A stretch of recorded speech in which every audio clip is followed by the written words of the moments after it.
Now if we ask the question, what is salah? What is namaz? They say salah is the outspring of the heart yearning to your Creator Almighty Allah subhanahu wa ta'ala. It is a sense of power of your faith that wants to go higher and higher and higher. It wants to increase your iman and your ability to understand the fundamental aspect of Allah and His beloved Rasul sallallahu alayhi wa sallam. The heart does not rest until and unless it gets the food it needs for itself and for its betterment and also for its ease and for its comfort. Now obviously for the heart to spring out and yearn to Allah and call to Allah, to reach Almighty Allah subhanahu wa ta'ala the Most High, they say that these words that you use to call out to Almighty Allah subhanahu wa ta'ala, the beautiful words of inspiration, as Allah is saying in the Holy Quran in the verse that I have cited. He says these beautiful words of inspiration, when you use it to reach Almighty Allah subhanahu wa ta'ala, these beautiful words, they have no eyes, yet they can see. These beautiful words of the Holy Quran that Allah has inspired our beloved Rasul sallallahu alaihi wasallam with, they have no legs, but yet they can walk. These beautiful words of Allah subhanahu wa ta'ala, they have no wings, yet they can fly. Now brothers, let's get an understanding here. Youth, directed to you. Why am I giving this explanation?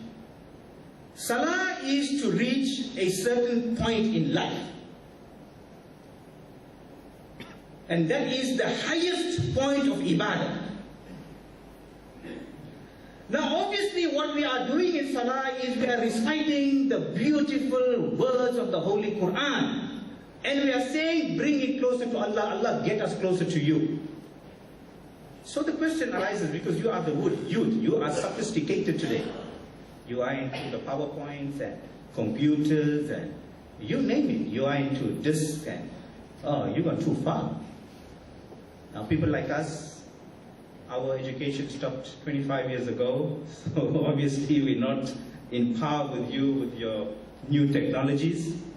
But I want to explain to you the importance and the greatness of that Holy Quran that you have with you. No Quran, no Salah.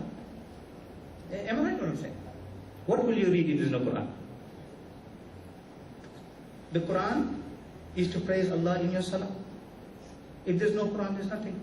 So what we are trying to establish and show to you here, that when you say these beautiful words with full dedication of the heart, when you stand in the presence of Almighty Allah subhanahu wa ta'ala to offer your most important ibadah of salah, they say there is nothing in the world which can remove the veil between man and Allah subhanahu wa ta'ala.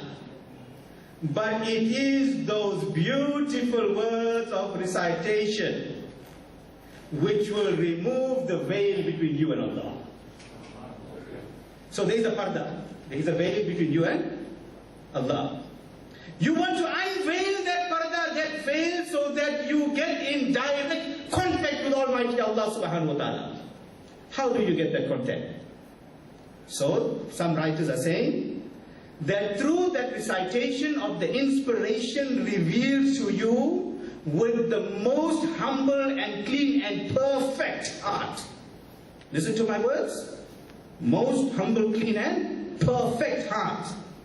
They say when you stand in all that humbleness in front of Allah subhanahu wa ta'ala and you dedicate yourself to Allah And when you start reading Bismillahir Rahmanir Rahim and Alhamdulillahi Rabbil Alameen, you are opening the veil between yourself and Allah. Now my brothers in Islam, this is the greatness of Allah, Salah. It is your attachment with Almighty Allah subhanahu wa ta'ala. Now if I go further, you know man says die would be done, and they say it must be done. Same with the youth. I mean what the youth says today. They say with the click and the flick of the fingers, when we want something done, it must be done. Because the youth is always in a hurry. The youth doesn't have time. They are so busy. So,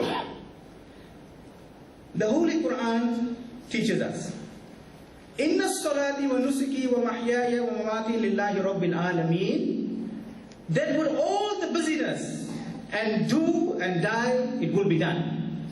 They say that when you make your salah and when you focus your mind to the attention of Allah, then verily you say that my prayer, my sacrifice, my life, my death, everything is for Allah subhanahu wa ta'ala, Lord of the worlds. That's what you are doing.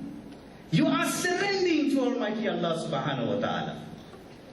Now let's make a point here. Brothers, sisters in Islam,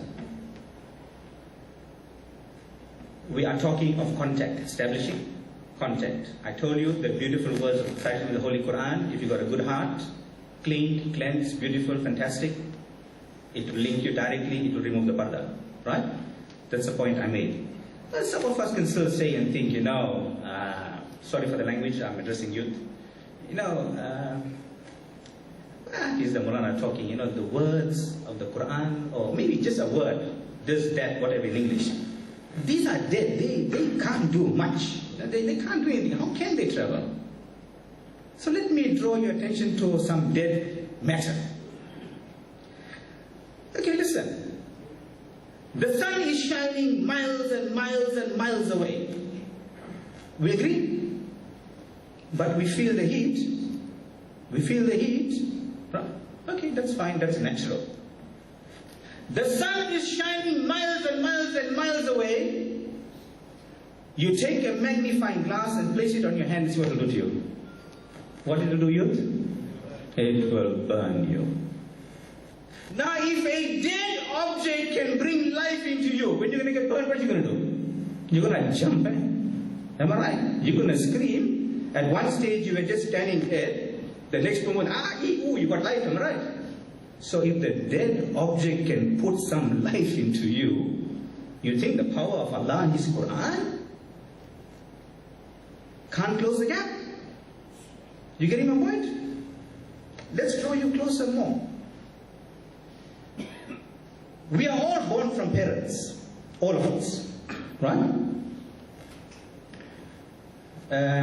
If I don't be too open, husband and wife get together, and if Allah so decides, a child is born. Or when insemination takes place, the egg is fertilized. Right? Getting my point? If there's anyone that do science or any doctors, they can correct me if I'm wrong.